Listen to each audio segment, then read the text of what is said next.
All right, so we're gonna make lemon pepper chicken, and this is also gonna go in the oven, but I'm gonna fry it a little bit on the stove so I can get that browning color on it.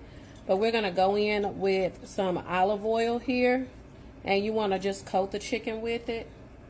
But I wanna bring a lot of flavor to this chicken, so I'm gonna go over here to the pan, and I'm gonna put in some butter.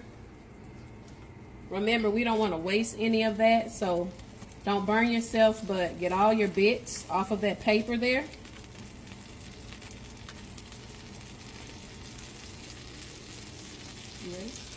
And we're gonna go in with some red pepper flakes, crushed red pepper flakes. Remember, you want as much flavor as you can. Here I have a chicken breast, and then I have some thighs here. I'm gonna go in with a little bit of Tony's Creole seasoning. Then I'm going to go in with some garlic powder, ground black pepper,